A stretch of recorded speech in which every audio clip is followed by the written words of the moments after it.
महेश की आंखों के सामने धू धू करके उसकी माँ की चिता जल रही है। अपनी माँ की जलती चिता को देखकर महेश का मन चीख चीख कर रोने को कर रहा है, मगर अपने तीनों बहनों की सूरत देखकर वो शांत खड़ा है। तभी रामू दुख जताते हुए कहता है, अरे बाप तो पहले ही दारू पीकर स्वर्ग सिधार गया, आज माँ भी मर गई। जाने बेचारा गरीब बच्चा अब अपनी 3 बहनों का बोझ कैसे उठाएगा। मुझे तो इसकी हालत देखकर बड़ा दुख लग रहा है, पता नहीं क्या खिलाएगा इन्हें। अरे भीख मांगने के सिवा छोड़कर और क्या करेगा, अब इतने छोटे बच्चे को कोई काम भी नहीं देगा। लोगों की तरह तरह की बातें सुनकर और माँ की मौत का दुख झेलकर 12 साल के महेश का मन किसी काठ सा मजबूत हो गया था। उसने अपनी आंखों से बहते आंसू पोंछे और कहा, ना मैं भीख मांगूंगा, ना मैं अपनी बहनों की भीख मांगने दूंगा। मैं मेहनत करके कमाऊंगा। आप लोगों मेरे दुख में आए, बड़ी मेहरबानी। अब चले जाइए। महेश समझ गया था कि इस दुनिया में हर किसी को अपनी मदद खुद ही करनी पड़ती है।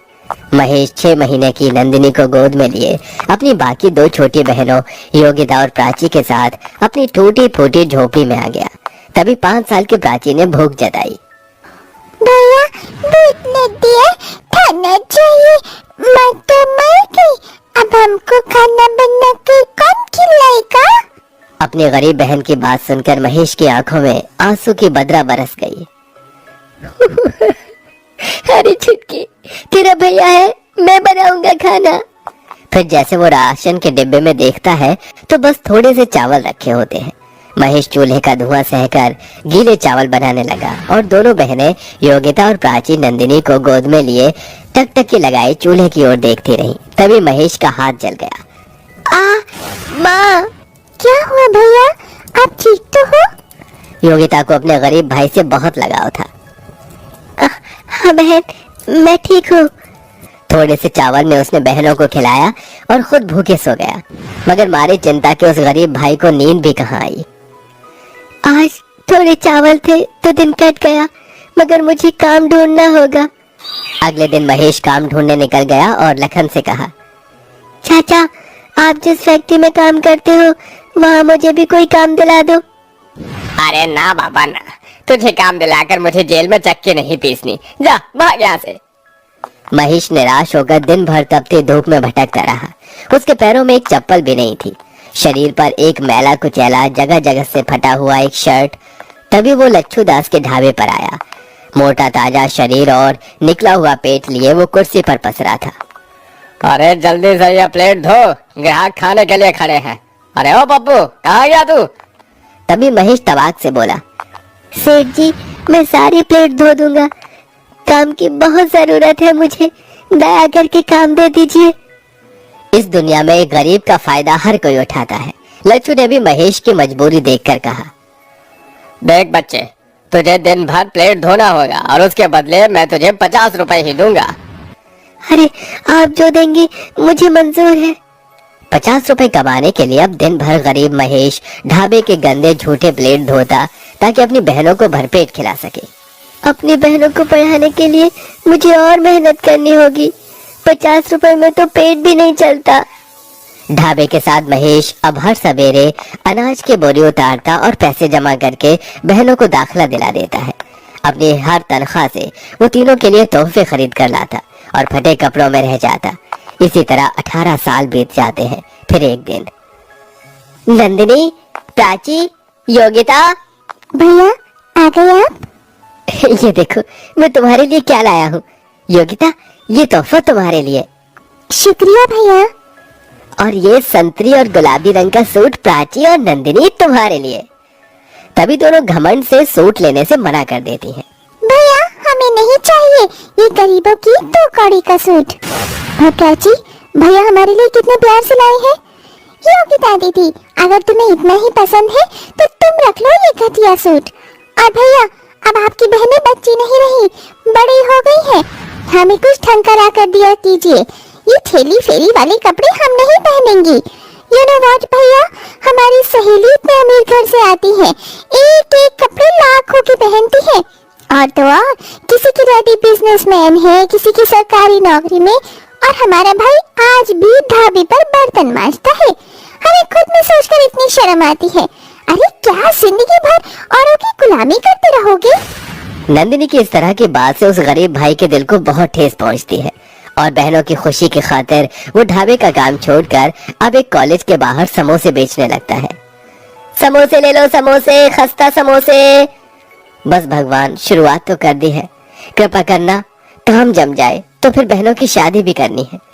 तभी कॉलेज से निकलते ही नंदिनी और प्राची अपने भाई को देखकर तिलमिला जाती हैं और घर आकर महेश को सुनाती हैं।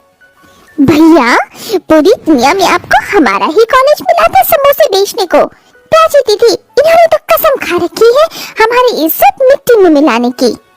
ये सुनकर महेश रो पड़ा। प्राची, नंदिनी, अपने गरीब भाई को माफ कर दो, मुझसे भूल हो गई।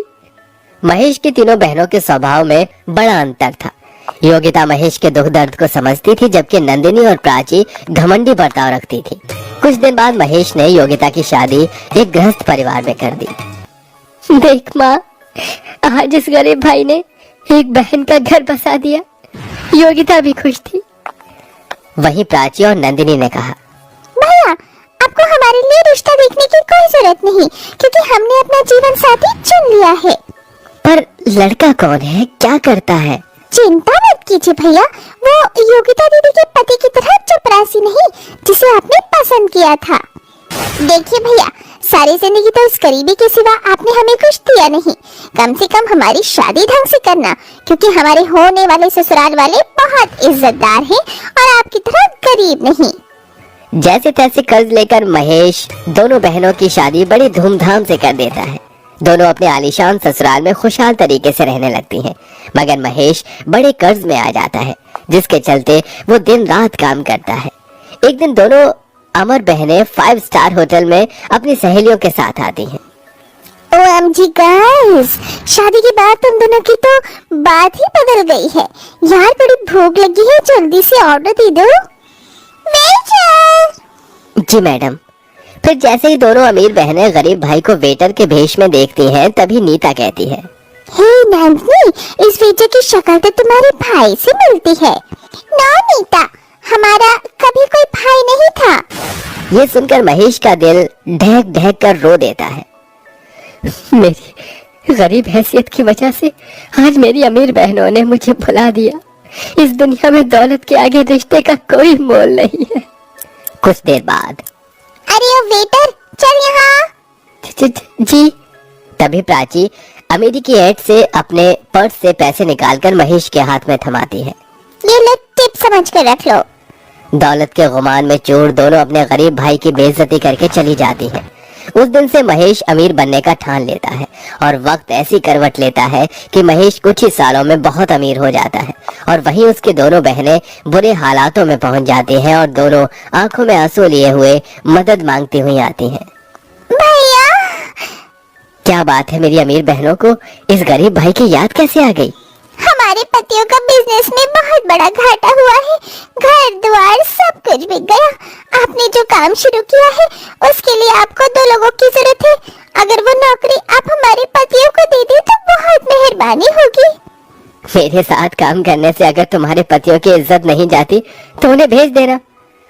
अपने गरीब भाई का दया भरा मन देखकर दोनों का घमंड टूट जाता है और उनकी भटक भी खुल जाती है।